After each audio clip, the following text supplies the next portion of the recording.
et du Saint-Esprit, la grâce de Jésus notre Seigneur, l'amour de Dieu notre Père et la communion dans l'Esprit Saint soient toujours avec vous. Bonjour à tous et à toutes, bienvenue à cette célébration. Alors non, l'abbé Anctil n'a pas subi d'opération chirurgicale. Il s'est trouvé il est malade. Alors il a demandé de la rescousse pour venir assurer les célébrations. Alors je m'appelle Alain Mongeau, je suis vicaire épiscopal pour les paroisses francophones de l'Est du diocèse. Alors je suis aussi le curé de la paroisse Saint-Jean-Baptiste. Alors j'ai déjà été vicaire ici il y a plusieurs années. Alors c'est une manière de retrouver certains visages connus.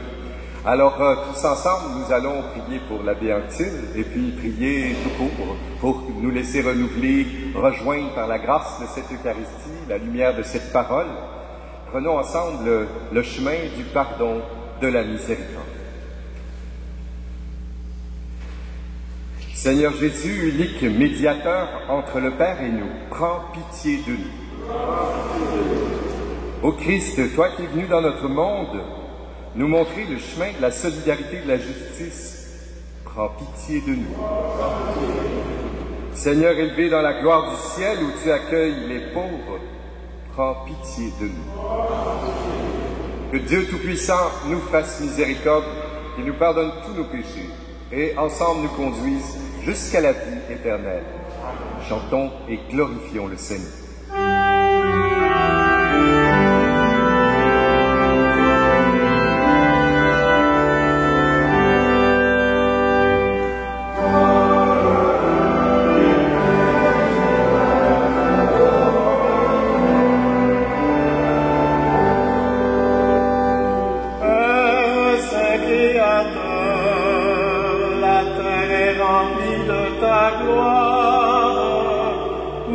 Chantons merci, nous bénissons ton nom. Gloire à Dieu et paix sur terre, aux hommes qui l'aiment. Fils bien-aimé Jésus, qui porte le péché des hommes, toi seul est Seigneur, toi seul est le Très-Haut. Gloire à Dieu et paix aux hommes qui l'aiment. Cet esprit d'unité, tu souffles la vie sur le monde, tu nous remplis d'amour, nous fait l'enfant de Dieu. Gloire à Dieu et paix sur terre aux hommes qui l'aiment.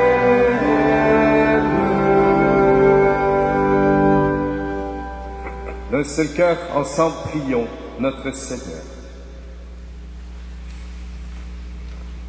Seigneur, tu as voulu que toute la loi consiste à t'aimer et à aimer son prochain. Donne-nous de garder tes commandements et de parvenir ainsi à la vie éternelle. Nous te le demandons par Jésus-Christ, lui qui vit et règne avec toi, Père, dans le souffle et l'unité de l'Esprit Saint, maintenant et pour les siècles des siècles. Cueillons ensemble la parole du Seigneur.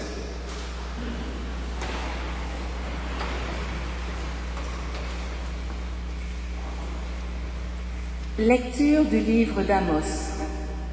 Écoutez ceci, vous qui écrasez le malheureux pour anéantir les humbles du pays.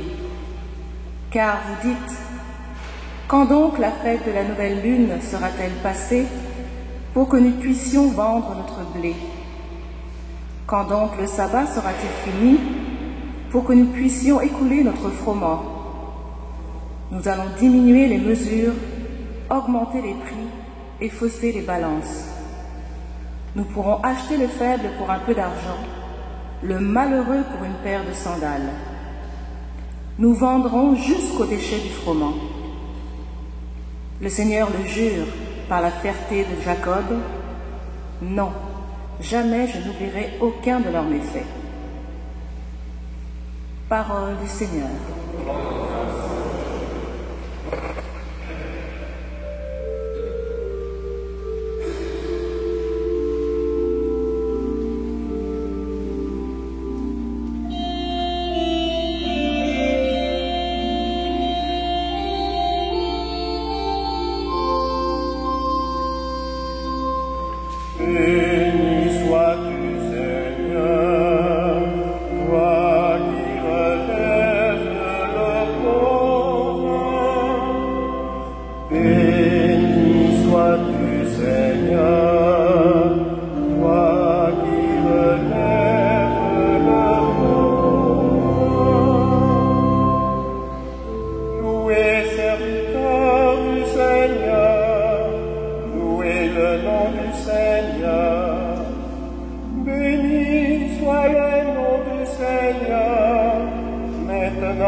Lecture de la première lettre de saint Paul apôtre à Timothée. Bien-aimés, j'encourage avant tout à faire des demandes, des prières, des intercessions et des actions de grâce pour tous les hommes, pour les chefs d'État et tous ceux qui exercent l'autorité, afin que nous puissions mener notre vie dans la tranquillité et le calme, en toute piété et dignité. Cette prière est bonne et agréable à Dieu notre Sauveur, car il veut que tous les hommes soient sauvés et parviennent à la pleine connaissance de la vérité. En effet, il n'y a qu'un seul Dieu.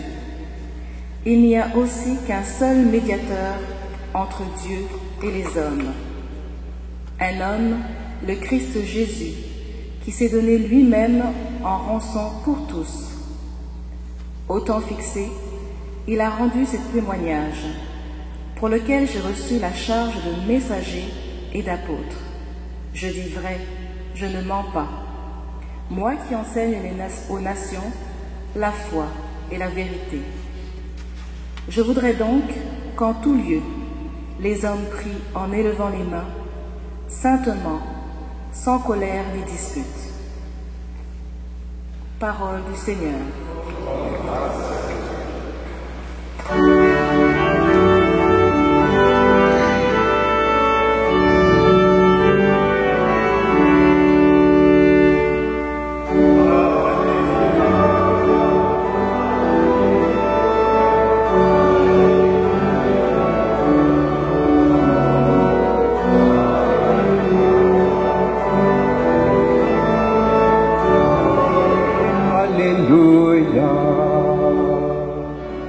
Jésus-Christ s'est fait pauvre, lui qui était riche, pour qu'en sa pauvreté vous trouviez la richesse.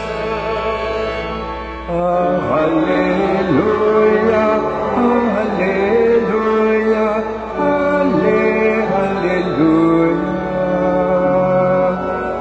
Alléluia, Alléluia, Alléluia, Alléluia. Le Seigneur soit avec vous. Et avec votre esprit. Bonne nouvelle de Jésus-Christ selon saint Luc. Gloire à toi, Seigneur. En ces temps-là, Jésus disait à ses disciples, « Celui qui est digne de confiance dans la moindre chose est digne de confiance aussi dans une grande. Celui qui est malhonnête dans la moindre chose est malhonnête aussi dans une grande.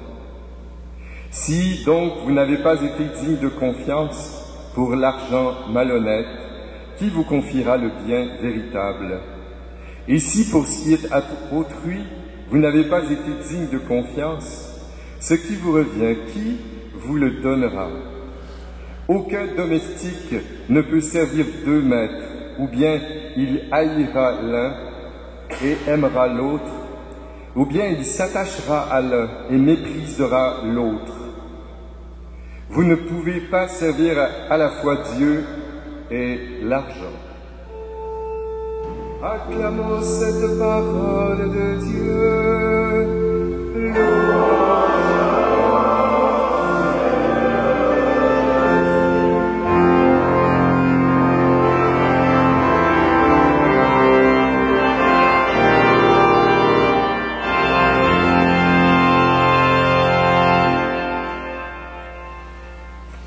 Alors pour ceux qui suivent dans le Prions l'Église, vous avez vu que la prière de l'Évangile est beaucoup plus longue. Ce qui précède cette conclusion de cette parabole, dans le fond, c'est toute cette histoire de l'intendant qui sait qu'il va se faire mettre à la porte par son boss. Et donc, et qui se demande qu'est-ce que je vais devenir. Il chante la chanson de Zacharie Richard, là, « Travailler, c'est trop dur. Voler, c'est pas beau. Demander la charité, je peux pas faire ça.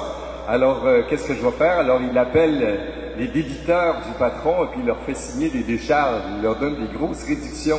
Il leur donne des coupons rabais à tour de bras. Alors, sur le dos du patron, en se disant, quand j'aurai plus mon travail, j'aurai des amis un peu partout qui vont m'accueillir, qui vont être gentils avec moi, puis voilà, qui pourront m'aider dans ma subsistance. Alors, Jésus fait l'éloge d'une certaine façon de l'esprit de débrouillardise, puis il nous interpelle en disant, voilà, il faudrait que les fils du royaume se réveillent.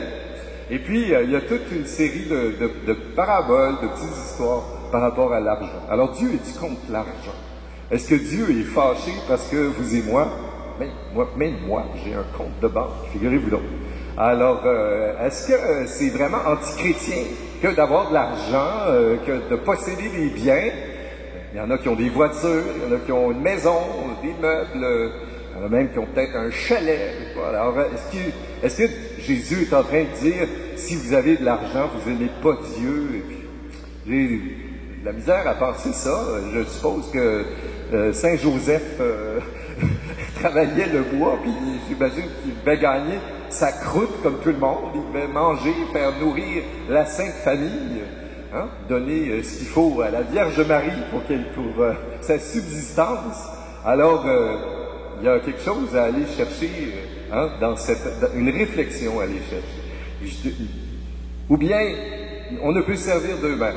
Ou il haïra l'un et aimera l'autre. Alors, il s'agit de Jésus fait allusion à l'argent qui devient notre maître, qui devient notre guide, qui devient, dans le fond, comment je dirais, la nourriture avec quoi on vient essayer de remplir le vide. Alors, qu'est-ce que je fais de mes biens? Alors, il est question d'argent dans l'Évangile, mais qu'est-ce que je fais aussi de mes talents, de mes dons, de ce qui m'est donné?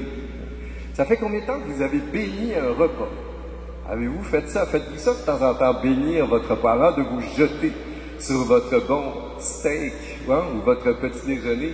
Le matin, s'arrêter 2 minutes, puis dire, pour se reconnaître que ce n'est pas un dû que ce soit dans mon assiette, c'est un don de Dieu.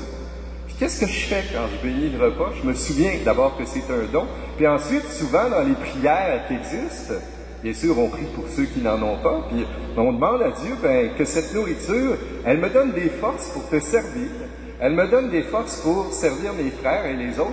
On se rappelle le sens et la finalité des dons de Dieu. Oups, là, on vient d'entrer dans quelque chose qui nous met sur la piste de l'Évangile. Vendredi prochain, il y a une grosse manifestation pour sauvegarde de la planète. Ça a l'air que les étudiants vont être là, tandis que les professeurs vont travailler, bien sûr. Et donc, alors il va y avoir plein de monde dans la rue pour dire « Hey, c'est grave ce qui se passe dans la planète, quel héritage on donne aux autres. » Alors on peut descendre dans la rue et puis juste aller crier après, voilà, les mauvais de la première lecture, là, ceux qui vendent jusqu'aux déchets du froment, qui faussent les balances. Les gens, les multinationales, puis des gens qui, sans scrupules, qu'on dirait qu'ils sont prêts à vendre leur mère pour gagner de l'argent, alors ouais, on va aller dénoncer, se faire ça de mais il y a peut-être une réflexion plus profonde, parce que si moi je veux remettre en question ma propre façon de vivre, est-ce qu'il faut que j'arrête de manger, il faut que j'arrête de consommer du pétrole, que j'arrête de chauffer ma maison parce que ça prend de l'électricité puis ça nuit aux petits poissons? Ça n'en finit plus. Alors, qu'est-ce que je peux, comment est-ce que je peux me situer dans cette réflexion pour, dans le sens d'une réflexion constructive, d'une réflexion qui va dans le sens de Dieu? Il me revenait, j'en parlais hier, une belle prière, une prière amérindienne, les Indiens, avant que nous, on arrive. Alors, je suis tombé sur un texte l'autre jour, admirable.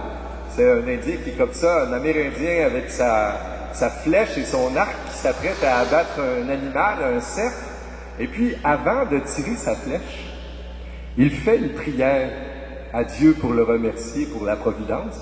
Et il fait une prière à l'animal qu'il va tuer, qu'il s'apprête à tuer. Il dit, je remercie Dieu de t'avoir mis sur mon chemin. Je vais t'infliger une blessure, mais la peau que je vais prendre pour toi, ça va être pour me réchauffer, me garder au chaud l'hiver. La nourriture que tu vas me donner, c'est pour nourrir mes enfants. Les nerfs que je vais tirer, c'est pour pour coudre les vêtements et les outils dont j'ai besoin pour vivre. Alors, il demande pardon à l'animal, il le remercie et il fait mémoire de pourquoi il va le tuer. Alors, il le prend, il lui enlève la vie.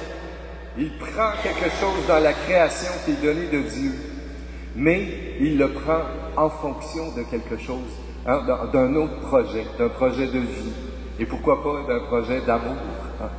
Alors, il accueille les dons de la providence et il les convertit en autre chose, en un autre don. Il va répondre au don de Dieu par le don de lui-même.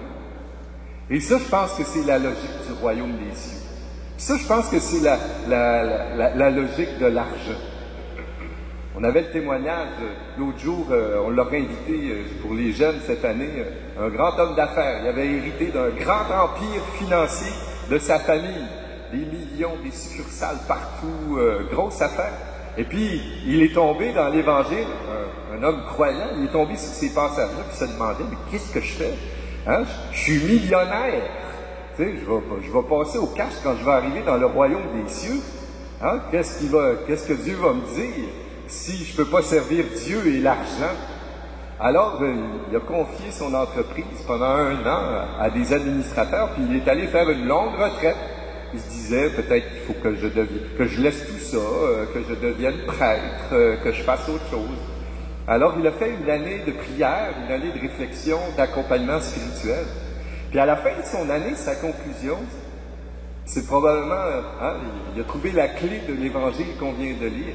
Il a dit, mais Dieu m'a donné des dons, des talents pour gagner de l'argent. Je suis bon pour le management d'une entreprise, je fais bien ça. Alors, Dieu ne me demande pas de tout laisser tomber, mais que je gère peut-être les choses de façon, dans l'esprit de cet évangile. Alors, il a fait ses calculs, il s'est dit, potentiellement, je pourrais gagner des millions par année, mais j'ai pas besoin de millions par année, j'ai besoin de temps. Il a fait son petit calcul, sa voiture, son chauffage, non. Il dit, voilà, ça c'est ce dont j'ai besoin pour vivre. Alors tout le reste, je peux le réinvestir, je peux le partager, je peux soutenir des œuvres, je peux encourager du monde. Puis à travers ça aussi, je peux gérer ma business, non pas comme un vautour qui est prêt à tout détruire l'environnement, puis à utiliser les personnes pour ses seules fins de gagner de l'argent, mais je peux essayer de bâtir un vrai beau milieu de vie, où des pères et des mères de famille pourront s'épanouir, pourront trouver un équilibre. Je pourrais donner davantage d'emplois.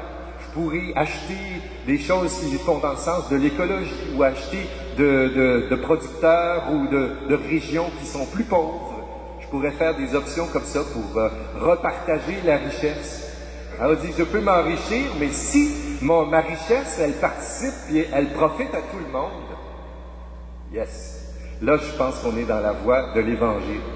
Puis j'ai en tête aussi un autre très beau témoignage, un peu le même scénario. Un chef d'entreprise, grande multinationale, blablabla.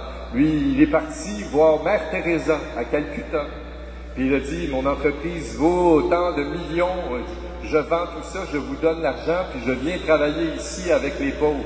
Mère Teresa, elle a dit, non, retournez chez vous. Le don de Dieu que Dieu vous a donné, c'est celui de gérer de l'entreprise, de générer des revenus. Soyez généreux. Hein? Soyez généreux et prospérez, et faites prospérer les autres. Entraînez les autres dans votre prospérité. Alors, il est retourné avec il a écrit une très belle thèse qui s'intitule « Prier pour gérer en Dieu ». Il a essayé d'interpeller des hommes d'affaires, des gens d'entreprise, en leur disant, si vos employés sont heureux, s'ils se sentent partie prenante de votre équipe, c'est payant. C'est payant non seulement parce que ça va vous rapporter de l'argent, mais vous allez créer un espace humain agréable pour tous. Les gens vous en seront redevables, vous leur redonnerez beaucoup plus qu'un chèque de paye si vous leur donnez un milieu de vie dans lequel ils peuvent s'épanouir. Alors, il a développé l'aspect social de l'entreprise, il a fondé une chapelle, il a proposé des bourses pour ceux qui voulaient aller faire des retraites à l'abbaye de Saint-Benoît-du-Lac. Voilà des initiatives. Alors, bien sûr, on prend je prends les gens d'affaires en exemple parce que des fois, on simplifie, on prend des raccourcis, puis là on dit, c'est toute une bande de requins là, qui sont prêts à gaspiller la planète pour s'enrichir. Alors, donc, il faut déjà être plus nuancé, mais aussi, il faut s'attribuer aussi, parce que nous, on n'a peut-être pas des fortunes puis des millions, mais la nourriture que j'ai dans mon assiette, j'en parlais tout à l'heure, ma maison, ma voiture, mon compte de banque, mon fonds de pension, mon chalet, ce qu'il m'est donné, mais ne m'est pas dit. Ça m'est confié pour que je puisse rayonner et repartager avec les autres. Et ça, c'est valable aussi pour les dons et les talents, que ce soit celui de chanter, de faire des belles lectures à la messe, de servir de mille et une façons. Les dons que j'ai se multiplient dans la mesure où je les donne en partage. Puis ça, c'est la banque du royaume des cieux. Si je vais à la caisse populaire en face, quand je dépense mon argent, mon compte de banque diminue. Mais dans le royaume et dans le cœur de Dieu, plus je donne, plus Dieu me donne de donner. Puis ça, on peut en faire l'expérience même dans sa providence. Combien de témoignages, combien de fois dans ma vie personnelle, quand j'ai essayé par insécurité ou on a tout un fond, on se dit, il peut arriver des affaires, alors on garde, on accumule. Et les fois où j'ai laissé aller un peu de ce qui me semblait important et vital, très vite, la providence me faisait faire l'expérience que c'était redonné des fois multiplié. Et d'autant plus beau que c'était redonné gratuitement. Alors, plus tu dépenses, ça c'est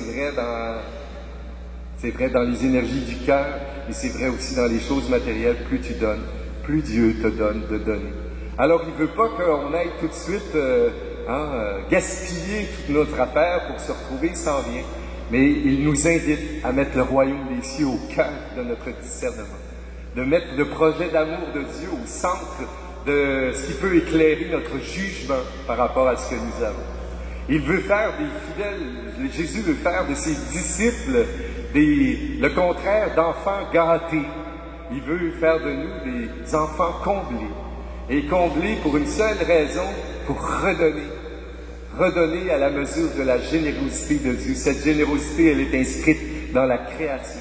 Elle est inscrite dans la providence. Alors, et nous en sommes tous bénéficiaires, et c'est tout le monde, même celui qui a le moindre revenu, a quelque chose à donner.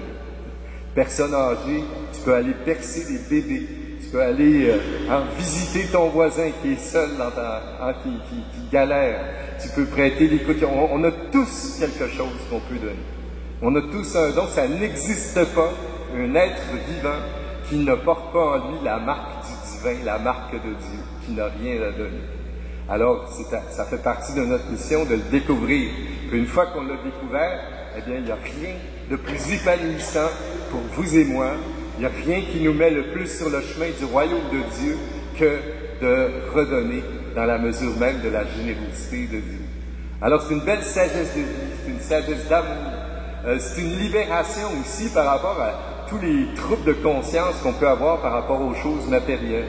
C'est une sagesse qui peut sauver la planète parce que si on allait chercher respectueusement dans la création ce dont nous avons besoin, si nous nous souvenions toujours qu'il y a une finalité à ce qui est donné, et au lieu de piller, de ravager, de saccager, nous pensions au lendemain, puis nous pensions à comment faire porter du fruit selon le royaume, à ce que Dieu nous donne dans sa création. Eh bien, je suis sûr qu'on trouverait des chemins de sagesse, de discernement, puis à un moment donné, on saurait faire la différence entre ce qui n'a pas de bon sens dans le saccage de la planète et une utilisation juste et équitable des ressources qui nous sont données par la providence divine. Alors, allons-y le 27, mais peut-être à la manifestation, mais peut-être qu'à la lumière de l'Évangile, on peut y aller pas seulement pour chialer puis accuser les autres, mais de se mettre en cause nous aussi et profiter de saisir l'occasion pour vivre davantage cet Évangile, puis entrer nous aussi dans la lumière du royaume de Dieu et de convertir ses revendications en chemin d'Évangile. Amen.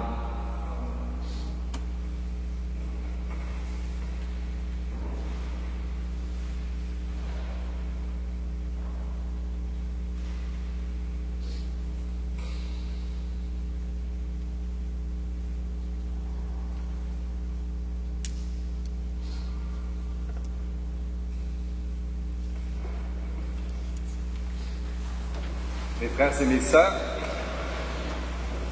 dans la foi qui nous habite, avec les mots de l'Église, proclamons notre Seigneur. Je crois en Dieu, le Père Tout-Puissant, Créateur du ciel et de la terre, et en Jésus-Christ, son Fils unique, notre Seigneur, qui a été conçu du Saint-Esprit, est né de la Vierge Marie, a souffert sous Ponce Pilate, a été crucifié, est mort et a été enseveli, est descendu aux enfers. Le troisième jour est ressuscité des morts, est monté aux cieux, est assis à la droite de Dieu, le Père Tout-Puissant, d'où il viendra juger les vivants et les morts.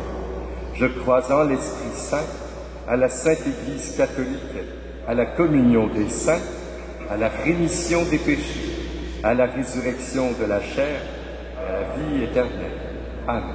Comme l'apôtre Paul nous invite à le faire, présentons au Seigneur nos prières de demande et d'intercession. Pour toutes les institutions ecclésiales, appelées à demeurer attentives aux plus pauvres et aux plus vulnérables, prions le Seigneur.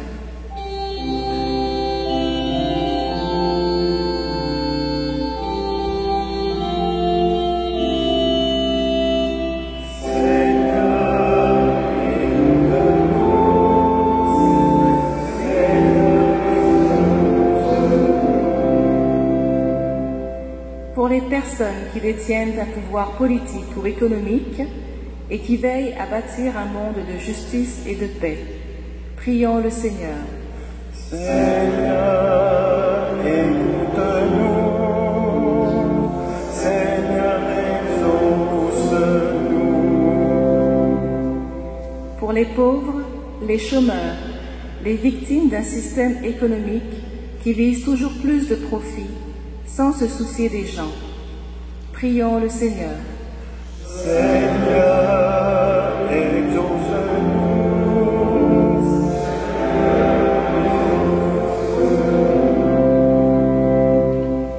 que chaque membre de notre communauté se serve habilement de ses talents et ressources afin de faire grandir le royaume de Dieu. Prions le Seigneur.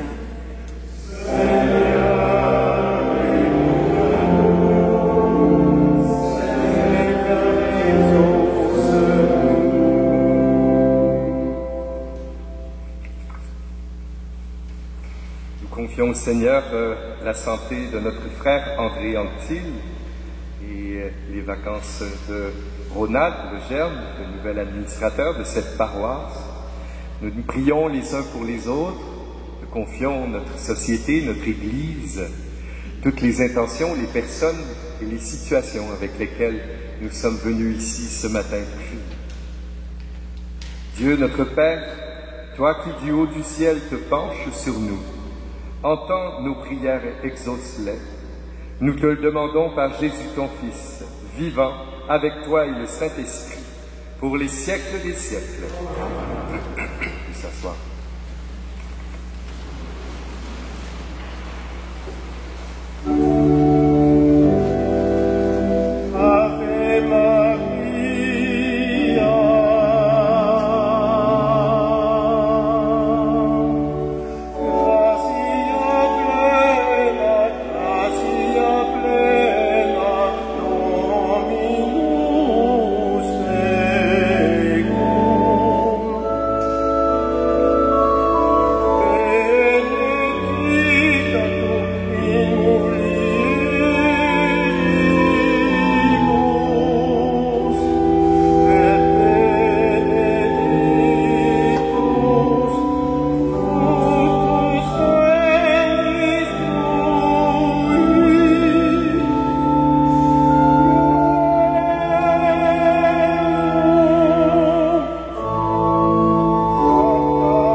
Prions ensemble, mes frères et mes sœurs, au moment d'offrir le sacrifice de toute l'Église.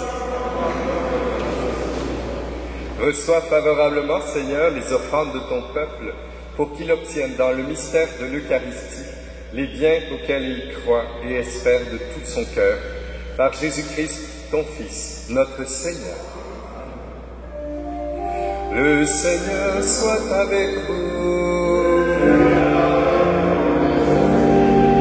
Ensemble élevons notre cœur. Rendons grâce au Seigneur notre Dieu.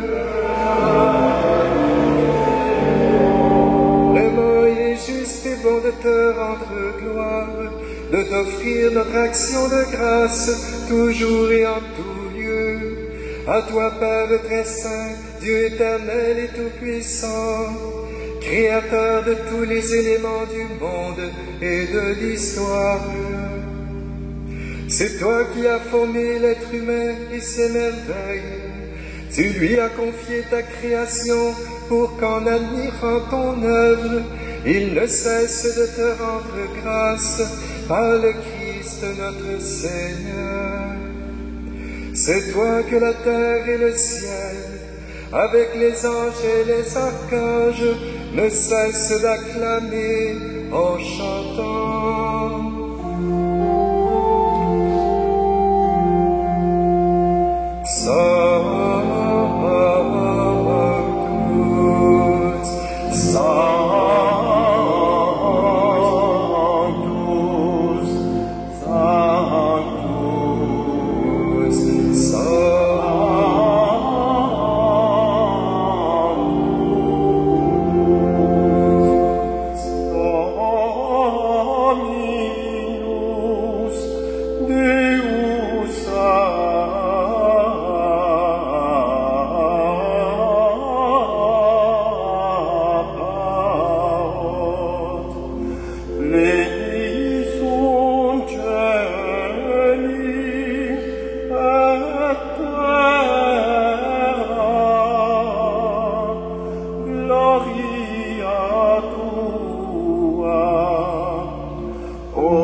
Toi qui es vraiment saint, toi qui es à la source de toute sainteté, nous voici rassemblés devant toi et dans la communion de toute l'Église. En ce premier jour de la semaine, nous célébrons le jour où le Christ est ressuscité d'entre les morts. Par lui, tu as élevé à ta droite, Dieu notre Père, nous te prions de venir sanctifier ces offrandes en répandant sur elles ton Esprit Saint, qu'elles deviennent pour nous le corps et le sang de Jésus, le Christ, notre Seigneur. Au moment d'être livré et d'entrer librement dans sa passion d'amour, Jésus prit le pain, il rendit grâce, il le rompit et le donna à ses disciples en leur disant « Prenez et mangez-en tous. Ceci est mon corps livré pour vous. »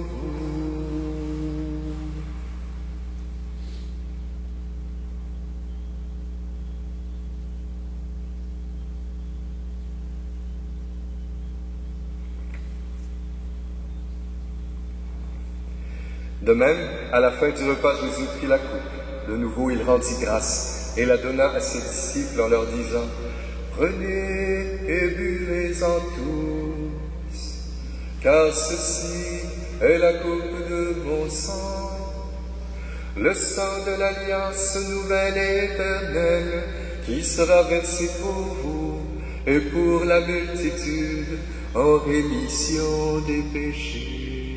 Vous ferez cela en mémoire de moi. »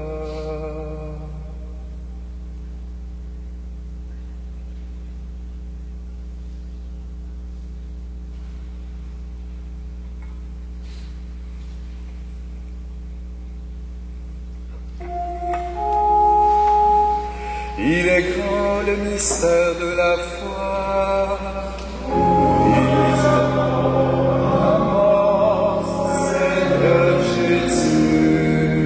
Nous célébrons ta résurrection, nous attendons ta venue dans la gloire.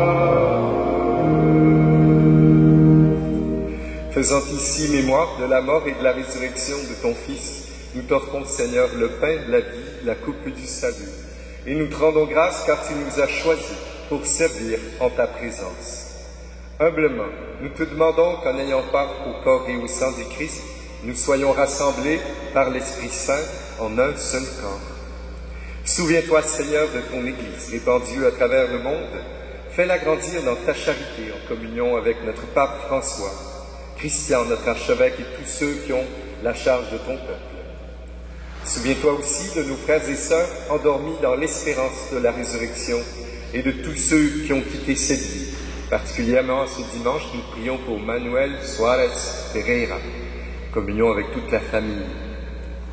Nous prions pour tous les défunts de nos proches, de nos connaissances, pour tous ceux et celles qui meurent aujourd'hui.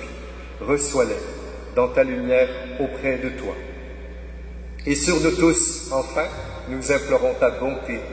Permets qu'avec la Vierge Marie, la bienheureuse Mère de Dieu, Saint Joseph, son époux, les apôtres et les saints et saintes de toujours qui ont vécu dans ton amitié, fais que nous ayons part à la vie éternelle et que nous chantions ta louange par Jésus-Christ, ton Fils bien-aimé. À lui, avec lui et en lui, à toi Dieu Père Tout-Puissant, dans l'unité du Saint-Esprit, tout honneur et toute gloire pour les siècles des siècles. Amen.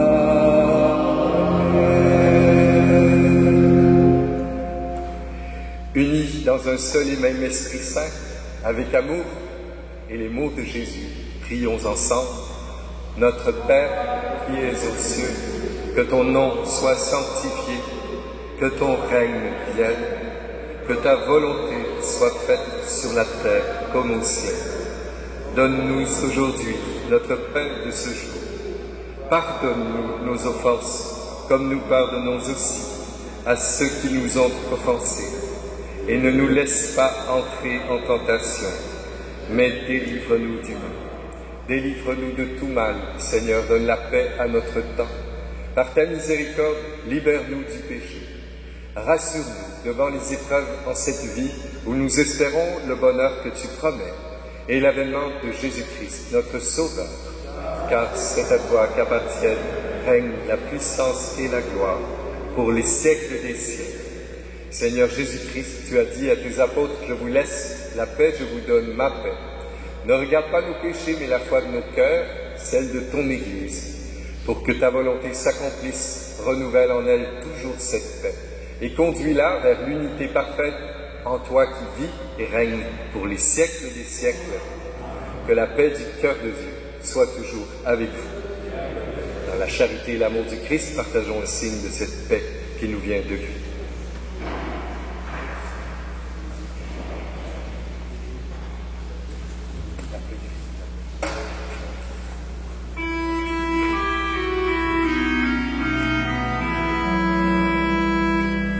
Voici l'agneau de Dieu, offert pour nos péchés.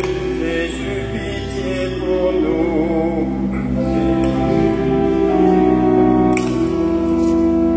Voici l'agneau de Dieu, livré pour notre vie. Oh, Christ soit notre vie. Oh, Christ soit notre vie. Voici l'agneau de Dieu, donné pour notre Père. Seigneur, sois notre Père. Seigneur, sois notre Père. Heureux sommes-nous d'être les appelés, les invités au repas du Seigneur. Au milieu de nous, le signe vivant du don de l'amour de Dieu. Celui qui enlève le péché du monde. Seigneur, je ne suis pas digne de te recevoir, mais dis seulement une parole et je serai guéri. Que le corps et le sang du Christ nous gardent pour la vie éternelle.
Père, rendons grâce et prions encore notre Seigneur. Seigneur, que ton aide accompagne toujours ceux et celles que tu nourris au pain des sacrements, afin qu'ils puissent, dans ces mystères et par toute leur vie, recueillir les fruits de la rédemption par Jésus, ton Fils, notre Seigneur. Amen. Alors, quelques petites annonces. D'abord, souhaiter encore un bon anniversaire à Julien, notre chantre, qui fête aujourd'hui ses 60 ans.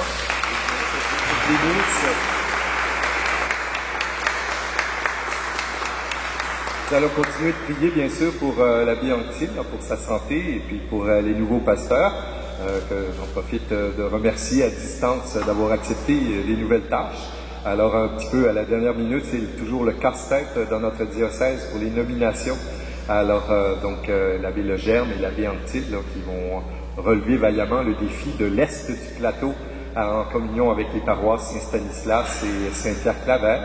Alors, donc, c'est une lourde charge, alors on va prier pour eux. Et enfin, la semaine prochaine, il y aura une quête spéciale pour l'Église du Canada. Les évêques vont être réunis là, toute la semaine prochaine, tous les évêques du Canada, pour discuter des enjeux un peu nationaux de notre Église ici. Alors, il y a toutes sortes de services et offices qui sont dans toutes sortes de registres au service de l'ensemble des églises au Canada. Alors, il y aura une collecte spéciale à la sortie à cette intention. Voilà pour les petites annonces. Mes frères et mes sœurs, que le Seigneur soit avec vous, que Dieu Tout-Puissant vous bénisse et vous garde, le Père, le Fils et le Saint-Esprit. Allez et demeurez dans la paix, la joie et dans l'amour du Christ. Nous rendons grâce à Dieu. Je vous souhaite une bonne semaine, une belle mission. Faites-vous pas frapper par des marathoniens en sortant. Et puis, au plaisir de vous retrouver.